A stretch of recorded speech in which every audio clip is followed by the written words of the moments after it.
Hey everyone, welcome to Financial Revelations. I am your host, David Safransky, and I'm in a good mood because I'm picking up my wife next week and finally some dishes will get done around. I'm just kidding. I do the dishes all the time.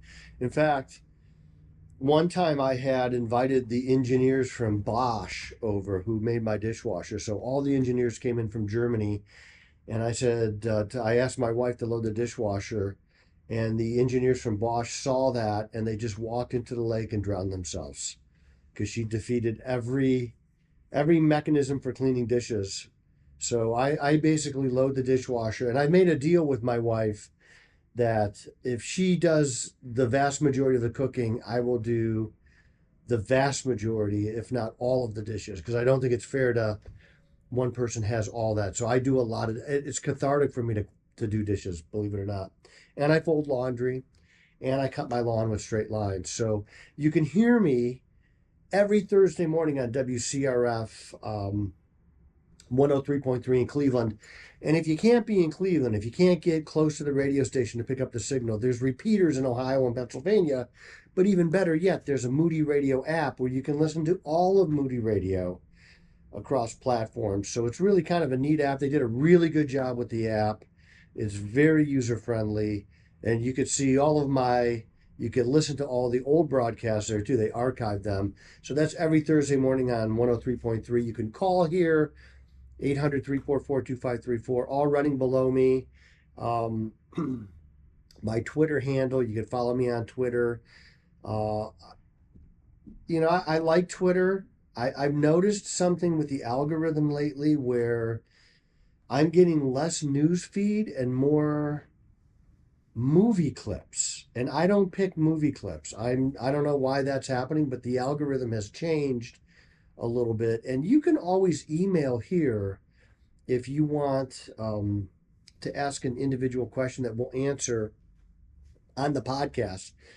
And I have a question that I'm going to answer that I got on the radio today because I do think it's important. I get this question a lot, and we'll deal with that at the end. But I want to let people know that we have another Amazon trip planned in March of 2026. You can support it. You can go on it. I want to take 20 people. It'll be the biggest trip we've ever taken. We're probably not going to dig a well, but we're going to go to the jungle and we're going to work on repair a well, do some projects at the mission base in the jungle.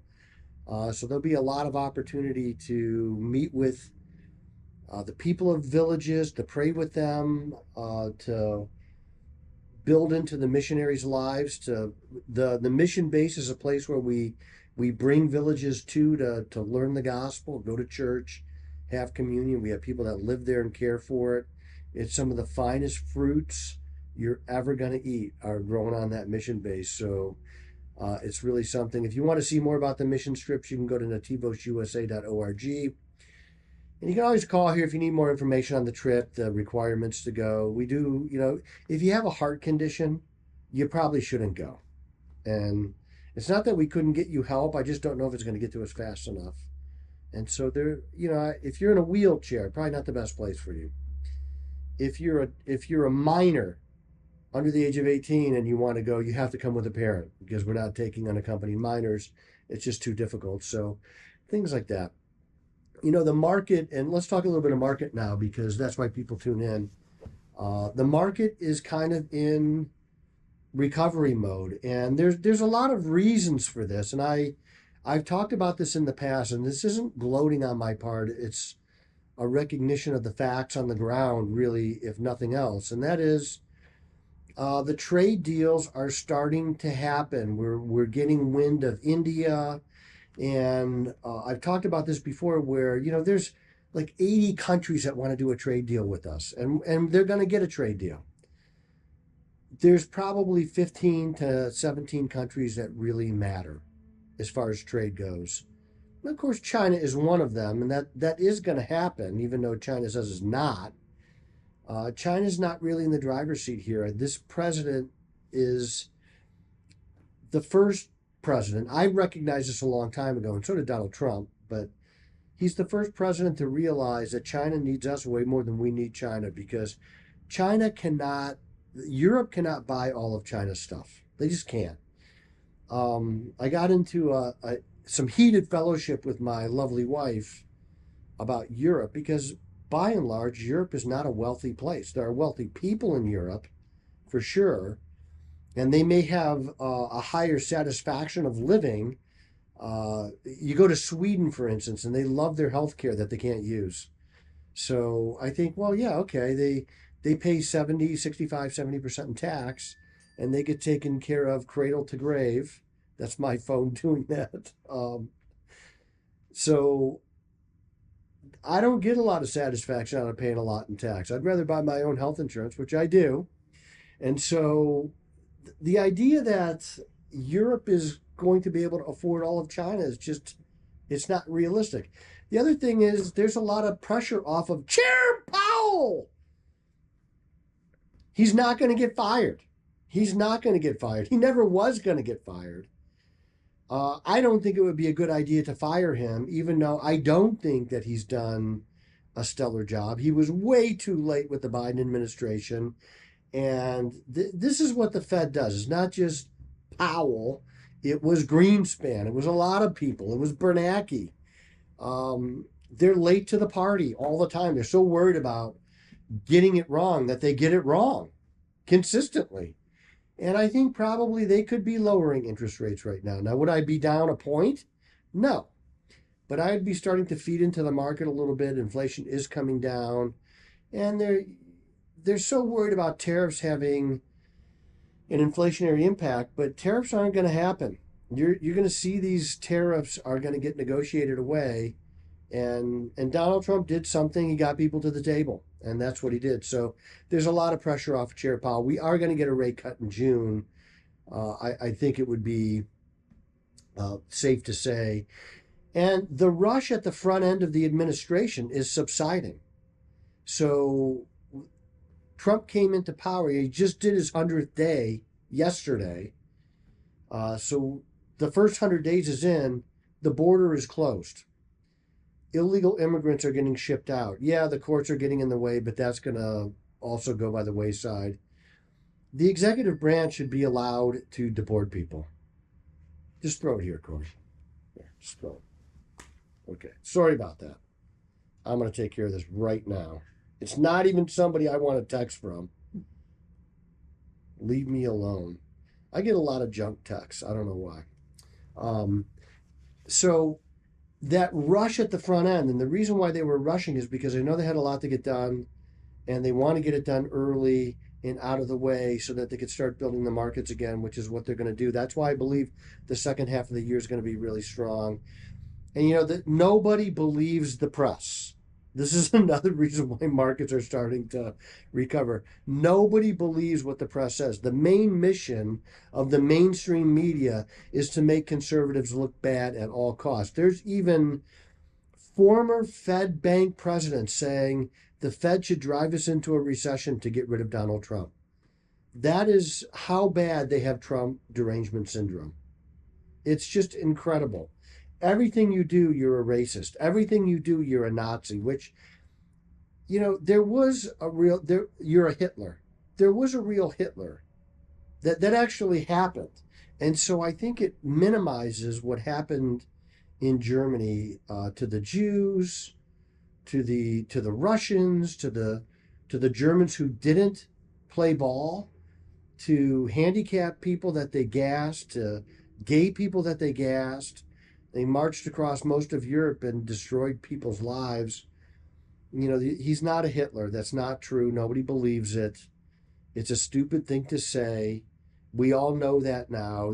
Now that the Twitter files have come out, and we just saw yesterday when Marco Rubio, the Secretary of State, released a report on an office inside the State Department whose main goal was to censor Americans and get in the way of their free speech. These things are over. We know now what happened, okay? We know that you were aiming at Americans, and it was wrong to do that. I don't know if anybody will ever get arrested or put in jail. If the Democrats were in charge, they're really good at putting people in jail. They're good at putting conservatives in jail. We're not good at that. If I see Pam Bondi one more time on Fox News instead of arresting people, I'm going to pull out my remaining 3 hairs. It's just driving me nuts. All she does is talk. Okay, it's time for action. So what now? What do we do? What do we do now? The front end is heavily loaded towards action. We're starting to write these trade deals. You're seeing the pressure come off of things. The market is starting to build back. There's still going to be chaos. And I want to tell you, when you get chaotic days, I want you to buy it. Yesterday was a chaotic day. I bought it. It's paid off in one day. Be growth invested. We are growth investors. Okay, I see a lot of portfolios that people bring to me and they say, well, they weren't really sure what was going to happen. And so I was sure what was going to happen. I knew 100% what was going to happen. And it's happening. So be growth oriented. The market is up 81% of the time. Don't be worried about the 19%. Just wait it out. Okay, the idea that you're going to go buy bonds when you have 30 years to invest, it's like, hit me in the back of the head with a brick, please. Would somebody please do that? If one more bond investor with 30-year time horizon comes to me, that it's just dumb investing.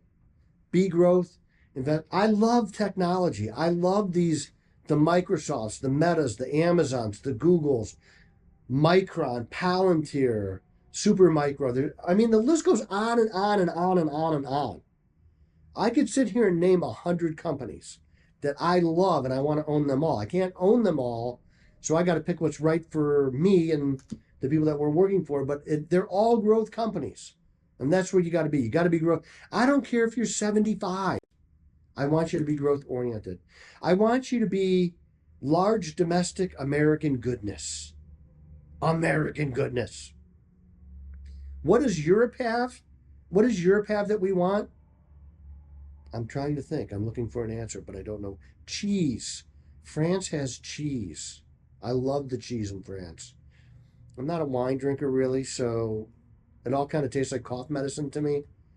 But I love cheese because I'm Polish, and Polish people eat a lot of cheese. They have that. Europe really doesn't have a lot to offer right now. And I'm not, they're not bad people. They're socialists. This is how they think. They think totally different than us. They're willing to accept a tax rate of 65%. We're not. We're not going to do that. And I have written down buy guns and ammo, but that has nothing to do with economics. I just think every American should know how to shoot a gun. Not every American should own a gun. And if you do own one, you have to be able to keep it safe, like in a safe. And if you have kids, you can't leave guns laying around. They're very dangerous. You don't get a lot of second chances with guns. So you got to be really careful. And I was in the Army, so I shot everything that the Army had. And so I know how to be safe with guns and ammo and demolitions. I don't have any demolitions. I didn't take any with me. So that's what I would be doing right now. You're going to buy the chaos. You're going to be growth invested. You're going to stick mainly domestic. I don't really have hardly any foreign-oriented stocks in my portfolios right now. I just don't. I don't need them. I don't need to take a lot of risks to make money right now. So we're going to buy American. It's the place to be. It has nothing to do with my politics. It's just I want to make money for people, and this is how I'm doing it. So maybe you have a better way. Maybe you don't. I don't know. So the question today that I want to answer that we got on the radio was, a couple got married and they had separate finances. Should they join their finances? And I do see this quite a bit where I see couples with separate finances. A lot of times it'll be with second or third marriages where they're like, well, we had a house, she had a house, I had a house, I had a checking account. We've been doing this like this forever. And let me tell you why I think it's a good idea to have joint finances. So my answer is yes. I think a married couple benefits from joint finances. And I don't think that they benefit from separate accounts. Look, we lived separate lives at one time. And now we're not separate anymore. We're married. So if you're going to have a godly marriage, I think you join your finances. And why do you do that? Why are we joining finances? I'm going to use 3 words here. One of them is going to be a little charged for some people. One is accountability. That's not the charge word yet. I'm getting towards it. You have accountability. I take money out of the account. I got to tell my wife why. What did I do with it? And we talk about big expenses. We're redoing a house right now, so we talk about expenses a lot. What do we pay the carpenter? What do we pay the cabinet guy? What about the cement? So we talk about these things. There's accountability there. There's compromise there. I want to buy something right now. My wife says no. Now, could I go buy it? Well, sure I could. Sure I could. But I want to compromise with my wife because I love her and she's really smart with finances. I think she's probably right about this, but I still want it. You know, needs, wants, desires. Remember, Larry Burkett would talk about that. So I need a watch. I want a nice watch, but I desire a Breitling. My wife doesn't have the same set of priorities that I have right now. And then the last word, the charge word, is submission. So submission is a very tough word for some people. It means doing something that you don't really want to do because somebody else wants you to do it. You're submitting to them. You're saying, okay, I don't 100% agree with you, but I'm going to do what you're asking me to do. And that's from both sides. It's not just, there's a misnomer, there's a misconception among churches where the woman submits to the man on everything. And I've never believed that to be true. I do believe that there's a leader in every house, and I'm going to be called accountable for my family by God. But I married a very smart, strong woman, and her opinion is very valid. And so there are times when I submit to her opinion, and vice versa. Now, do we call it out? Do we hold up a sign that says, "Hey, I just submitted"? No, we don't need to do those things, but we talk about these things. You know, we're going over our giving to missionaries right now. There's been changes in the missionary giving, and I wanted to continue to give this in a certain area. I wanted to do something different than she did, and she didn't want to do it, but she did it because I felt so strongly about it.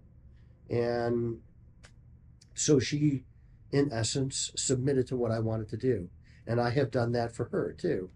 And that's what, if you want to have a godly marriage, if you want to get everything that God has for us in marriage, then we combine finances and we work together on things. It's not his and hers anymore, it's ours. And you know, there's generally in every relationship there's a little income inequality where one person makes more money than the other person. Does that make the person that's making less money any less valid? No. And so it puts us on kind of an equal footing, and I like that. It's a way to experience the things that God has for us. It's a way to build consensus and to work together on something. And so I like combined finances. I think it's important. And the question that we had on the radio today was that they wanted to combine finances, and they were relatively newly married, and the husband had a lot of school debt, and he didn't want to punish her with the school debt. I said, well, you're already punishing her because she married you, so she's already getting punished. But I just really, you know, if it was going to be a problem, where you deal with that is in premarital counseling. I think every couple, before they get married, should go through premarital counseling, godly premarital counseling. Talk about the issues that you're going to get involved with, and that's when I would have dealt with this issue specifically about money. Who's going to keep the checkbook? Who's going to monitor the budget? Who's going to pay the bills? Who's going to do the cooking? Who's going to do the cleaning? Who does the laundry? Who picks up after the dog and cuts the grass? Just because you're a guy doesn't mean you're the one that cuts the grass. I know people where the wife cuts the grass. My wife doesn't even know where I keep the lawnmower, which is okay with me because I like cutting the grass. She doesn't. She does other things that I don't like doing. So I think you have that chance to build that consensus with finances. It's that important. And money's important. It's going to be the source of many discussions, some of them heated. So this is a way to really get to the heart of the matter. I am David Safransky, a real American, a true red-blooded gun-owning patriot, and the voice you can trust.